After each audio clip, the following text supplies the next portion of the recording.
partenariat avec Lidl. Sud Radio, les vraies voix qui font bouger la France. Christine Biet, Yves de Risbourg, les voix de l'emploi. 19h passées de 7 minutes sur Sud Radio et partout en France et chez vous bien entendu. Bonjour, bienvenue pour ce nouveau numéro des Voix de l'Emploi avec Christine Biet. Bonsoir Christine. Bonsoir Yves. Et puis bien entendu avec les auditeurs de Sud Radio au 0826 300 300 qui interviendront dans On vous rappellera dans la bonne voie. Puis on parlera bien sûr du bon poste te dévoilé déjà tout à l'heure par Jean-Marie Bordry. Et cette émission bien entendu nous allons la faire en compagnie de notre invité du jour que je vous laisse ce soir de nous présenter Christine. Merci Yves. Alors notre invité du jour est Philippe Queneau qui est, alors attention, je prends ma respiration, le directeur des ressources humaines, de l'innovation et du développement social du groupe Bouygues. Bonsoir Philippe. Bonsoir. Bonsoir Philippe Queneau. Alors vous allez nous accompagner durant toute cette émission, mais auparavant, vous savez qu'il faut passer un entretien. Je sais que d'habitude, c'est vous qui faites passer les entretiens. Là, cette fois-ci, vous êtes face à Christine Biet. Oui, en fait, l'entretien, c'est simplement pour nous raconter, pas tout le parcours Bouygues, parce que c'est 60 ans, je crois, d'histoire, donc on pourrait y rester jusqu'à demain, mais nous expliquer aujourd'hui quelles sont les activités, les métiers du groupe Bouygues, dans quel pays vous êtes installé et combien vous avez de collaborateurs à gérer. Alors, le groupe Bouygues aujourd'hui, c'est un groupe de 129 000 collaborateurs qui sont implantés dans 80 pays. Donc, je ne vais pas tous vous les citer, parce que la liste va être probablement un peu longue. C'est 5 grands métiers que sont la construction, la route, l'immobilier, les médias avec TF1 et les télécoms avec Bouygues Télécom. D'accord, vous avez été bref et concis. Voilà. Alors, je peux faire plus long. Et j'avais une deuxième question. Pour vous, le R de DRH, est-ce que ça veut dire plutôt richesse, relation, rencontre ou rassemblement ? J'aime bien rencontre et rassemblement. Ressources, c'est un mot qui est pas terrible. Enfin, je trouve pas que ressources. En fait, ce que j'aime bien dans DRH, c'est la dernière lettre. C'est humain. C'est l'humain, parce que effectivement, c'est le cœur de métier de ce que l'on fait au quotidien, que ce soit vis-à-vis des collaborateurs, vis-à-vis des managers et bien évidemment vis-à-vis de l'entreprise dans laquelle on travaille. Donc on va garder rassemblement alors. Rassemblement, ça me pas très joli, mais c'est parlant. Non, c'est bien. Ben nous, on va essayer de rassembler le maximum d'auditeurs sur Sud Radio et bien entendu tous ceux qui nous ont appelés au 0826 300 300, dont le premier qu'on va découvrir dans On vous rappellera. Sud Radio, les voix de l'emploi, on vous rappellera. Alors, c'est pas un auditeur, mais une auditrice, comme l'on dit, qui nous a appelé. C'est Claire, qui a une question à nous poser. Écoutez. Bonjour, c'est Claire de Paris. Ma période d'essai n'a pas été renouvelée et je ne sais pas pourquoi. Du coup, comment vais-je devoir m'expliquer dans mes futurs entretiens ? Merci de vos conseils. Au revoir. Alors c'est vrai, c'est délicat, Claire, son souci, parce que on la remercie, entre guillemets, comme on dit, à l'issue d'une période d'essai. Ouais. On ne lui dit pas pourquoi et comment elle va faire quand on va lui poser la question lors de son prochain entretien. Complètement, en fait, il y a 2 questions en une et c'est bien de les poser parce que le premier point, c'est très important de savoir le pourquoi du comment quand même, à la fois pour un candidat d'ailleurs ou pour un DRH se doit d'expliquer, parce qu'effectivement après, quand elle va aller à des entretiens pour un nouveau job, elle ne saura pas dire et on lui posera forcément la question. Donc moi je pense qu'il faut n'avoir aucun souci à demander, parce que ça peut être par rapport au poste, ça peut être par rapport à une personnalité, ça peut être une restructuration, ça peut être, il y a beaucoup de raisons. Et puis ensuite, une fois qu'elle connaît la raison, elle se pose, elle réfléchit et du coup, en entretien, elle pourra ne pas se dire « Oh là là, c'est un échec, c'est terrible », parce qu'une période d'essai, ça porte bien son nom, c'est une période d'essai, donc on teste, et dans les 2 sens, on a le droit de ne pas rester. Donc du coup, elle aura une explication, et après, elle pourra balayer, à mon avis, beaucoup plus facilement en entretien, rester très positive, et surtout valoriser, en disant « Voilà, j'ai bien compris, j'ai fait le deuil, je suis au taquet, moi, pour un nouveau poste, et on va avancer. » Voilà, je pense que c'est le plus important, et puis de ne pas dire du mal de l'ancien employeur, parce que ça reste une référence pour l'avenir. Certes. Je pense que Philippe Queneau sera peut-être d'accord un peu avec moi. Qu'est-ce que vous pouvez dire à Claire ? Je suis totalement d'accord avec ce qui vient d'être dit. Et ce que je peux dire à Claire, c'est que la fin de période d'essai, une période d'essai non concluante, c'est pas une faute. C'est juste une inadéquation entre l'employeur et le collaborateur. Alors ce qu'il faut noter quand même pour être positif, c'est que la période d'essai, c'est réciproque, c'est-à-dire que ça peut être le collaborateur qui considère que l'entreprise n'est pas faite pour lui pour différentes raisons. Et c'est pas du tout un drame. Alors évidemment, ce qui est un peu pénible dans une fin de période d'essai ou dans une période d'essai non concluante, c'est qu'il faut retrouver de nouveau le job suivant. Mais en tout cas, il faut pas s'angoisser avec ça. En revanche, ce qu'il faut, c'est bien évidemment expliquer à l'employeur d'après cette période qui convient pas d'occulter. Mais en tout cas, c'est pas un drame et c'est surtout c'est pas une faute. Donc surtout ne culpabilisez pas. Il n'y a pas de souci. Vous retrouverez, vous rebondirez. Et ce sont juste les expériences, voilà, que l'on peut faire les unes après les autres. Mais en fait, c'est important ce que vous dites et que les auditeurs et les auditrices l'entendent, c'est que c'est une expérience. Et encore une fois, en France, on a un peu le côté ah là, c'est un échec, c'est terrible. Vous voyez, c'est comme quand on se sépare. C'est pas parce qu'on se sépare qu'on devient infréquentable. Enfin, je ne crois pas. On a le droit de rencontrer à nouveau quelqu'un après. Donc là, c'est pareil, c'est plein d'expériences. Et puis, je pense que de toute façon, aujourd'hui, très peu de personnes restent 40 ans sur un CDI avec une parure de stylo à la fin de la carrière. Hein. Philippe Queneau, vous avez engagé des centaines, des milliers même d'ailleurs de collaborateurs durant votre collaboration chez Bouygues. Vous êtes souvent dans ce cas de figure où vous vous retrouvez avec un CV où on vous dit bah oui, bah là j'ai 2 fois de suite, ça s'est pas conclu. Finalement, assez peu. Alors soit j'ai beaucoup de chance, soit voilà, les choses se sont passées. En fait, finalement, ce qui compte quand vous recrutez, c'est la personnalité des collaborateurs. Bon, une expérience de quelques semaines, de quelques mois dans une période d'essai, c'est finalement pas la chose encore une fois, la plus importante. Et on essaye de repositiver, surtout quand on est à la recherche de collaborateurs, on essaye d'identifier la bonne personne pour le bon poste pour que justement la période d'essai soit entérinée. Voilà, Claire, je crois que vous avez eu des bons conseils. Donc, n'occultez surtout pas ce qui vient de se passer. Par contre, demandez effectivement pourquoi ça ne s'est pas passé comme vous l'auriez souhaité, ou peut-être pas d'ailleurs. Il est normal qu'on vous dise pourquoi le contrat s'arrête là. Et puis bonne chance et n'hésitez pas à nous rappeler si vous retrouvez un job et que tout se passe bien, il n'y a pas de souci. Sud Radio, les voix de l'emploi, le bon poste. Alors, le bon poste du jour, Jean-Marie Bordry l'a une fois de plus dévoilé en début d'émission, c'est Office Manager, et vous avez mis entre parenthèses, Christine, en Facility Manager. Oui, alors je pourrais mettre encore une parenthèse. Vous pouvez le faire en français la prochaine fois ? Non, parce que ça vient encore une fois plus des pays anglo-saxons, alors je peux même vous donner un autre nom. Aux États-Unis, ça s'appelle le DOFI, c'est le Director of the First Impression. Voilà, donc on n'a pas 2 chances pour faire une première bonne impression. Donc en fait, c'est un poste et une fonction qui est apparue chez nous il y a un peu plus de 10 ans, beaucoup dans les startups en fait, puisque qu'est-ce que c'est qu'un facility manager ? C'est un peu le couteau suisse de l'entreprise, c'est un peu la personne en fait qui va coordonner ce qui se passe, l'organisation de l'entreprise, en visant évidemment principalement le bien-être de salariés. Alors quand je dis le bien-être, attention, on n'est pas dans les poufs colorés, la table de ping-pong, les massages au chocolat, hein, c'est pas du tout ça.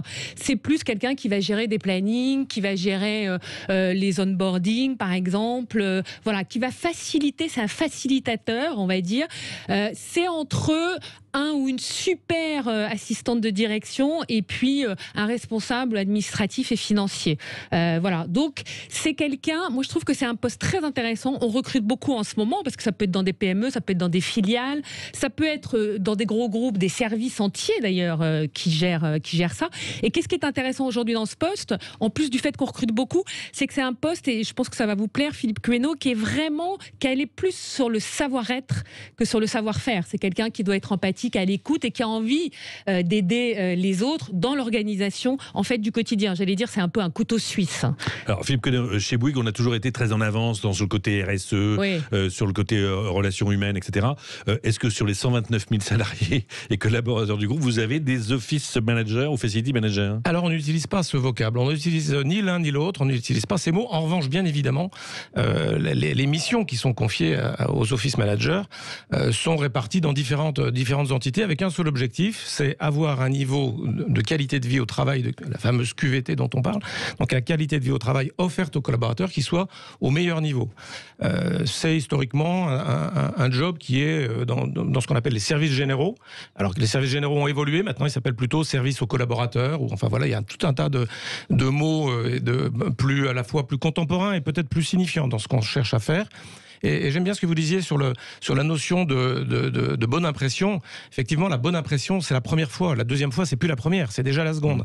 Donc on peut faire bonne impression une fois, et évidemment, une entreprise tente, fait tout ce qu'elle peut pour que la bonne impression des collaborateurs soit au rendez-vous lors du premier jour, le fameux jour de l'onboarding, puisqu'il faut employer les mots anglais. L'accueil. Il y a l'accueil, mais il y a aussi l'après. Il y a beaucoup d'entreprises aujourd'hui qui ont des services de conciergerie où les collaborateurs peuvent venir le matin avec leur paquet de linge sale, ça part au pressing. et dit vous pouvez me réserver une voiture parce que je pars en week-end. Est-ce que vous avez aussi ce type de choses qui accompagnent le quotidien des salariés qui effectivement, lorsqu'ils sont pendant 8 heures par jour à leur bureau, n'ont pas le temps et vous n'avez pas envie de les voir au téléphone en train de réserver leur billet d'avion ou autre? Alors effectivement, on a ce genre de... Alors ça fait typiquement partie du job d'office manager ou de l'ensemble des services aux collaborateurs. Donc c'est un ensemble de bouquets de services qui sont offerts en fonction du lieu dans lequel vous êtes. Donc si vous êtes un peu plus loin que le centre de Paris ou dans un environnement où il y a plus d'entreprises ou de zones industrielles plus que de zones commerciales, on peut évidemment avoir quelques difficultés à trouver entre midi et 2 tous les services que vous venez de mentionner. Donc souvent les entreprises intègrent dans les locaux ce genre de services, pressing, lavage de voitures, nettoyage, etc., coiffeur, ce qui est quand même un des services les plus anciens, les plus historiques. Enfin, en tout cas, l'idée, encore une fois, c'est que le collaborateur se sente au mieux et qu'il puisse finalement avoir la continuité d'une vie pendant une période de pause entre midi et 2, ou le matin, ou un peu plus tard le soir. Christine, vous nous avez pas dit quelle était la rémunération d'un office manager? Oui, alors en plus, la rémunération est élevée puisqu'on est entre 3 000 et 4 000 euros. Et il faut savoir que dans les startups, effectivement, c'est encore plus élevé parce que on va dire que c'est vraiment le bras droit encore une fois du dirigeant. Donc, mais on recrute énormément. Moi, j'ai vu beaucoup d'offres. 19h passé de 18 minutes sur Sud Radio, ce sont les voies de l'emploi avec notre partenaire Lidl. Il est temps d'aller voir un petit peu ce qui se passe de l'autre côté du poste, du côté du 0826 300 300. Sud Radio, les voies de l'emploi, la bonne voie. Tiffen nous pose une question. Vous savez que dans la bonne voie, Philippe Queneau, les auditeurs nous appellent parce qu'ils sont à un moment de leur carrière où ils peuvent se poser des questions. Est-ce que je vais changer? Est-ce que je vais changer de poste, changer d'entreprise ou autre? Voici la question que nous pose Tiffen. Bonjour, c'est Tiffen de Bordeaux. Je suis en place depuis bientôt 1 an dans un nouveau job et mon DRH me propose d'être mentorée. Ça veut dire quoi? Que je vais être surveillée? Merci de m'éclairer. Au revoir. Elle a un peu les pépettes, hein, Tiffen. Mais c'est le DRH propose. Oh là là, attention, qu'est-ce qui se passe? Je vais être surveillée, je vais avoir quelqu'un au-dessus qui va noter mes faits et gestes. Alors on connaissait le tuteur, maintenant voici le mentor. Alors, encore une fois, le mentor, alors je vous fais le petit historique, ça vient de l'Odyssée, puisque Ulysse confie son fils Télémaque à son ami mentor avant de partir à la guerre de Troie. Donc ce mot vient de là, c'était le petit côté culture. On voit encore aujourd'hui dans l'actualité un jeune, un mentor, donc c'est très important, il y a beaucoup d'entreprises qui ont des programmes de mentorat. Alors comme vous le disiez très justement, il ne faut pas confondre un mentor ni avec un coach, puisque le coach vise des objectifs, ni avec un tuteur, parce que le tuteur vise plutôt des savoirs, ni avec un superviseur qui va vous encadrer effectivement et plutôt vous surveiller. Un mentor est un ou une mentorée ou une mentée, ça dépend de ce qu'on veut, quel vocabulaire on utilise. C'est une relation vraiment désintéressée, en général plutôt entre un senior et quelqu'un de plus junior, qui va accompagner cette personne dans sa carrière professionnelle pour la faire progresser, pour l'aider. Et surtout, c'est de par son expérience que cette personne va aider. C'est pas forcément parce que il ou elle a les réponses, mais plutôt poser des questions pour aider cette personne. Donc c'est très très important et il y a beaucoup d'ailleurs de mentorat pour les femmes, puisque Philippe Queneau, vous avez ça chez Bouygues, un programme de mentorat notamment féminin, en plus des jeunes. Absolument. Pour répondre à la question et à l'angoisse, j'ai senti une pointe d'angoisse chez votre auditrice. Oui. En fait, elle a un DRH bienveillant, parce qu'elle a un DRH qui lui propose de faire quelque chose qui est, alors que l'on met en place et que l'on fait fonctionner dans le groupe Bouygues de longue date, donc le fameux mentorat. Et là, l'idée, c'est quoi? C'est simplement de chercher l'épanouissement personnel et professionnel de la collaboratrice. Donc, c'est plutôt des bonnes nouvelles. Elle va effectivement être mentorée, c'est-à-dire suivie, accompagnée par quelqu'un qui est effectivement souvent un professionnel un peu qui a un peu d'expérience. C'est là qu'on tire tout l'intérêt de cet échange, de cette collaboration. L'idée, c'est quoi? L'idée, c'est d'aider la personne à retrouver de la confiance en soi, si toutefois elle en manque. Et très clairement, c'est de lui permettre de décoder les codes de l'entreprise qui ne sont pas forcément visibles, décodables au premier abord quand on rentre dans une entreprise. Donc c'est plutôt une super bonne nouvelle qu'on lui a, et quasiment un cadeau qu'on lui a fait. Et effectivement, au sein du groupe, nous on fait ça de longue date. avec du mentoring groupe qui permet à nos mentors et mentis, alors le mot est... Oui, c'est pas terrible. On peut peut-être faire mieux, mais en tout cas on les appelle les mentors et les mentis, nous permettent de croiser l'origine des collaborateurs entre nos 5 métiers, je vous ai cité tout à l'heure, et donc c'est tout l'intérêt de pouvoir décoder, de pouvoir découvrir le groupe avec un mentor qui vient d'un métier et une collaboratrice, alors là en l'espèce une collaboratrice qui viendrait d'un autre, avec encore une fois l'idée d'intégrer au maximum les codes, les connaissances, le fonctionnement et le début d'un réseau au sein du groupe. Voilà, donc Tiffaine, vous étiez inquiète, on l'a entendu, vous avez dit ça y est, on va me fliquer, on va me surveiller, mais pas du tout, comme vous l'avez entendu dans la voix de Philippe Queneau, c'est plutôt une bonne nouvelle parce qu'en fait, si on vous mentorise, je ne sais pas si c'est le mot, c'est plutôt bon signe, ça veut dire qu'on croit en vous et qu'on veut vous aider, vous accompagner, à vous faire progresser et peut-être évidemment à évoluer au sein de l'entreprise, donc c'est plutôt bon signe. Vous nous raconterez au 0826 300 300, Tiffaine, les suites de votre mentorat et ainsi vous nous direz que vous étiez fait une mauvaise idée de ce que pouvait être un mentor et que ça a été plutôt bénéfique. Voilà, Tiffaine, on se dit à très vite au 0826 300 300, tout comme à tous ceux qui veulent intervenir. Vous voulez rajouter quelque chose Non, je voulais rajouter juste que là, c'est pas la guerre de Troie, c'est plutôt la paix à 2. Oh, voilà, c'était... Oui, c'est formidable. Et c'est avec quelle heure il est 19h23, c'est l'heure de déjà. la boîte à job. Sud Radio, les voix de l'emploi, la boîte à job. Et oui, la boîte à job, avec bien sûr pour démarrer les jobs de notre partenaire Lidl, qui a combien de jobs en ce moment sur sa plateforme 1391 au compteur. Bon, alors oui, pour ceux qui disent qu'il n'y a pas d'emploi en ce moment, allez regarder sur Lidl.fr et vous trouverez dans l'onglet recherche, bien entendu, ces emplois, parmi lesquels vous en avez sélectionné quelques-uns. Oui, alors le premier, c'est responsable des ventes grande région Centre-Est à Saint-Quentin-Falavier pour accompagner les responsables de supermarchés dans la gestion de leurs points de vente, mettre en œuvre le concept commercial de l'enseigne, animer le secteur sur le plan humain, assurer l'interface entre les supermarchés, garantir la bonne application de la politique commerciale de l'enseigne. Formation, Bac+5 école de commerce ou Bac+4 avec 3 ans d'expérience en management.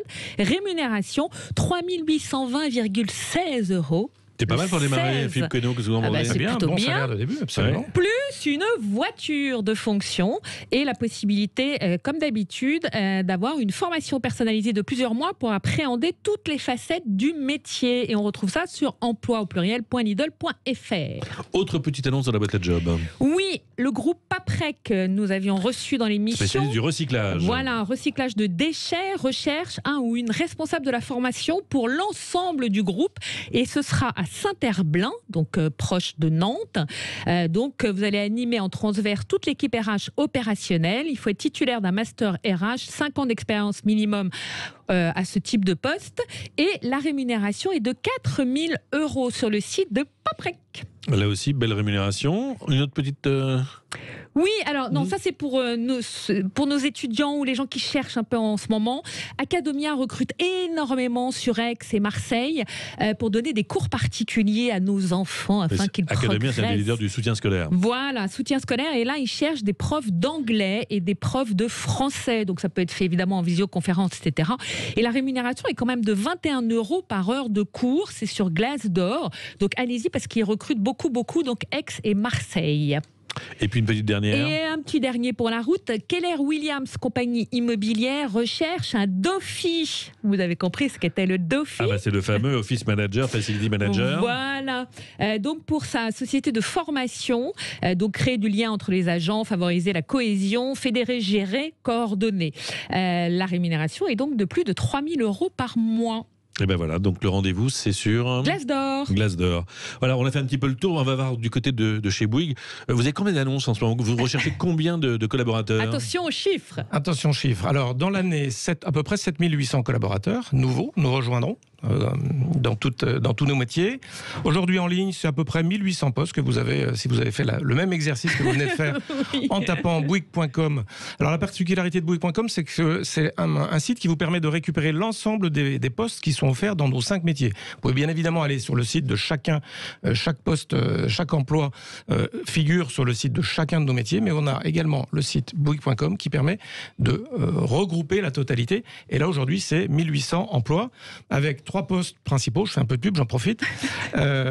Quelques postes, un peu plus de 600 postes à recruter au niveau des travaux, ingénieurs travaux, conducteurs de travaux et évidemment ingénieur informaticien qui reste je dirais une offre à peu près pérenne et sur laquelle nous avons un peu plus de 200 offres à venir. Vous avez parlé de transversalité tout à l'heure, surtout des 5 grands métiers du groupe Bouygues. Est-ce qu'il y a vraiment de la transversalité? Est-ce que quelqu'un qui a commencé chez Bouygues Télécom, par exemple, peut se retrouver demain à TF1 ou LCI ou le surlendemain sur un grand chantier de construction outre-mer? Absolument. Alors, sans parler de moi par pure modestie, mais enfin voilà, ma carrière dans le groupe, c'est des télécoms, de l'informatique, des travaux, de l'international, et puis aujourd'hui un poste de holding. Donc vous voyez qu'on peut tout à fait progresser dans l'ensemble de nos 5 métiers. Merci Philippe Couesneau d'avoir été notre invité aujourd'hui dans Les Voix de l'Emploi sur Sud Radio. On se dit à mardi prochain, même heure, même antenne. Christine Biet. Oui, avec plaisir. Et on retrouve Jean-Marie Baldry. Sud Radio, les vraies voix qui font bouger la France. Christine Biet, Yves de Risbourg, les voix de l'emploi. Avec la participation de Lidl. Et à mardi.